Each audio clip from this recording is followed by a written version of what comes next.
So the Sony A7R V is almost here, and in today's video, we're going to geek out about some of those rumor specs that this camera is going to have.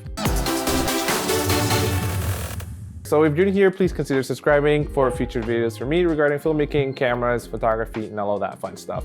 And if you already subscribed, thank you again so much for coming back. So all of these rumors are from Sony Alpha Rumors, which has been pretty accurate over the number of years at nailing down these rumors for cameras that are about to come out. Apparently it's going to have 8 stops of in-body image stabilization, which is more than the current one, which is 5 stops of in-body image stabilization. Camera manufacturers are investing a lot to improving stabilization on their cameras. Another thing too is that it will have a fully articulating screen, and that is just normal from now on for every Sony camera, I hope, and forget about that tilting screen. It will have the same 61 megapixel sensor, so nothing new on that end, but apparently it will have a newer processor. Another thing is that it'll have a totally new autofocus system with AI deep learning. Excited to see what they mean with this. AI has come a long way in the photography and filmmaking world, so pretty stoked to see what this entails. The next feature is aimed at you video shooters. Don't think that this camera is only aimed at photographers.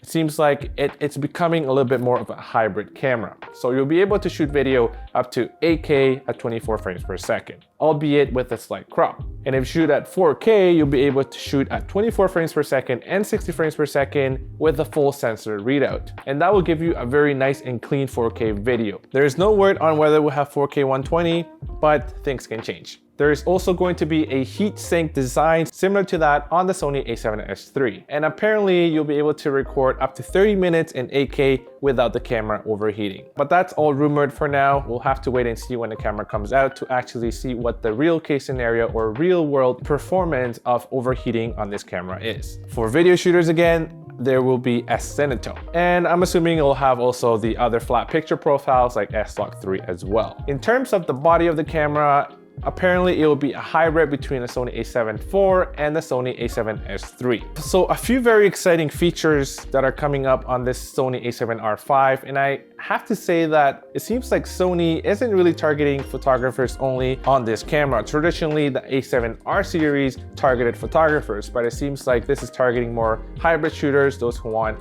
very good high quality megapixel photography capabilities, as well as people who want very good video capabilities. So the current Sony A7R IV is priced at about $3,000, so we don't know what the price of this camera is going to be. I do expect the Sony A7R V to be significantly more expensive than the Sony A7 IV because of its larger megapixel count and the ability to shoot 8K video as opposed to the 33 megapixels and 4K video on the Sony A7 IV. But exciting news nonetheless. We are less than a week away from the drop of that camera, October 26th, at least the rumored release date of that camera. So if you haven't subscribed yet, please hit that subscribe button so we can chat about the Sony A7R V when it gets released in less of a week's time. So have a great rest of your day or evening wherever you are, and I'll see you next time.